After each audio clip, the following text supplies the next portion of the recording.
More than 1 million 1-inch ordnance survey maps are sold in Britain every year. Maps covering moorland and mountain, city and town, main roads and footpaths from John O'Groats to Land's End. Maps so detailed that even the most carefree ramblers will have a job to get lost. Today, there are all kinds of maps for all kinds of purposes. Maps ordinary, maps extraordinary. Even maps specially designed for those who cannot see, with contours in heavy relief and place names embossed in braille.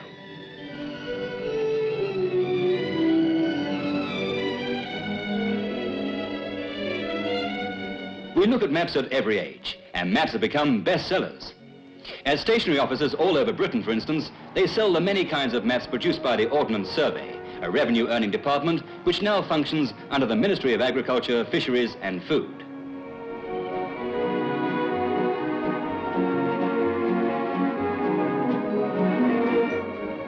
The story of today's maps really begins here at the Chessington, Surrey headquarters of the Ordnance Survey, which was first established in the reign of George III by the 3rd Duke of Richmond. 300 years ago, regional maps of Britain were made by cartographers such as Speed and Saxton.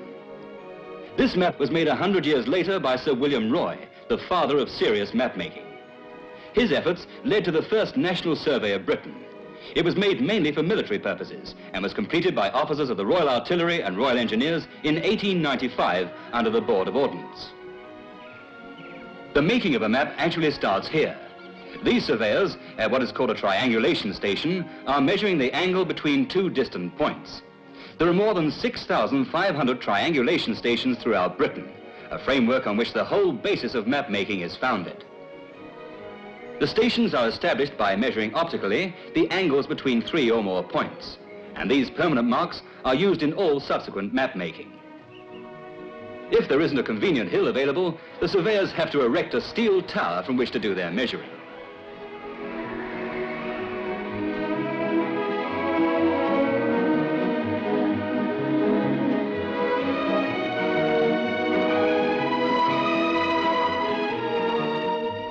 To assist them in making maps and to help civil engineers and builders, the Ordnance Survey established marks to show heights of various places above sea level.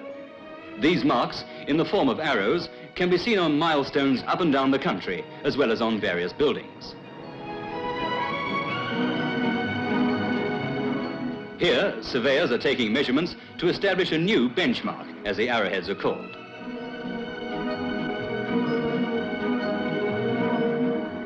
Once a complete survey is finished, the Ordnance Survey immediately starts revising it, so it is constantly kept up to date.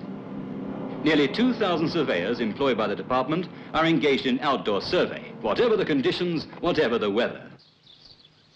Here, in the beautiful but often wet, windy and cold Scottish Highlands, from about the end of March to the end of October each year, teams of surveyors work with their surveying instruments. And when it's necessary to cross the water, they've got their own boat with them.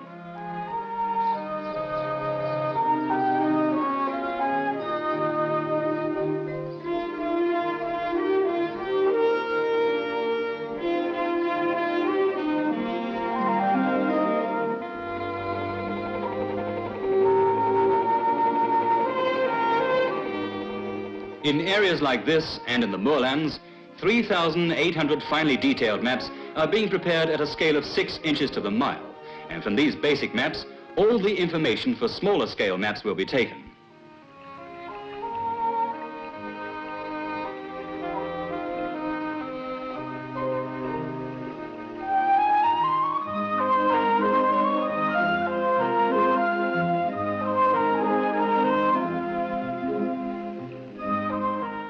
Cities and towns are basically mapped at 50 inches to the mile.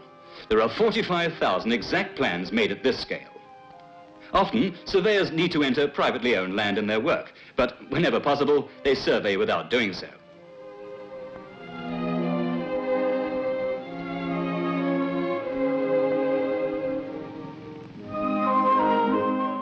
In rural areas, the scale is 25 inches to the mile, and there are no fewer than 180,000 plans at this scale. All the detailed work is done on the ground with conventional surveying instruments. But today, much of the countryside is partly mapped by aerial photographs, and later, the two surveys are combined. Aerial map making greatly depends on good weather conditions, and sometimes the photographer gets only a relatively few flying hours each year.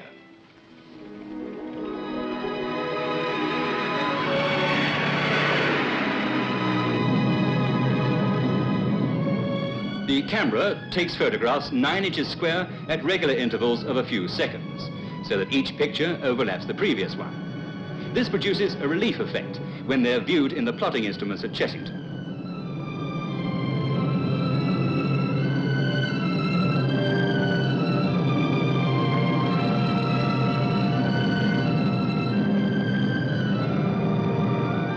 Flying at about 5,000 feet, the camera sees the world spread out like a colorful map. But there's still a lot of work to be done between those first aerial photographs and the final map. Back at the Chessington headquarters, surveyors carefully overlap the air photographs.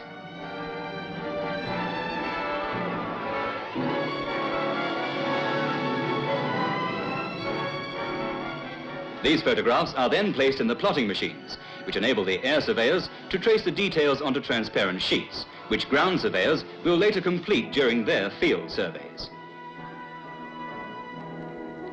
This plotter is tracing a 6 inches to the mile scale map, but these intricate machines can be adjusted to most scales.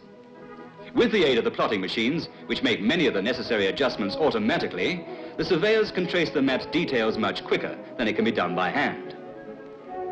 Archaeological maps are also produced by the Ordnance Survey, like this one of Roman Britain, already a bestseller, which is regularly being revised as new archaeological discoveries are made.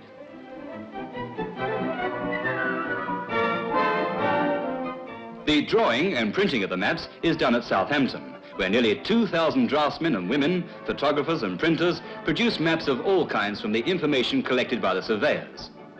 The draftsmen copy the details given on the surveyor's drawings, either by drawing the outline of the maps onto enameled plates or by cutting it onto waxed glass.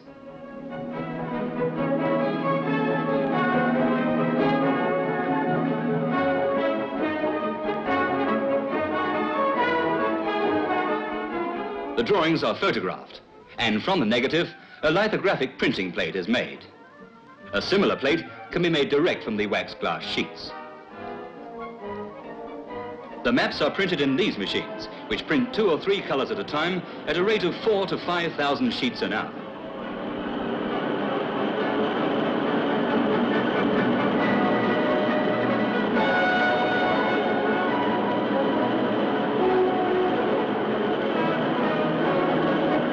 At Chessington, a specially designed machine folds the maps, which are then ready to be attached to their covers. Maps of all kinds, from the 1 inch to the mile hiker special to the historical maps of monastic and ancient Britain, from the geology map to the rainfall map, from the basic 50-inch map to the motorist's quarter-inch series. Ordnance Survey maps are the basis of almost all the maps now used in Britain, and the department's 4,500 members keep constant watch for even the smallest change in the landscape. So today, there's really no excuse for anyone, rambler or motorist, not being on the right road.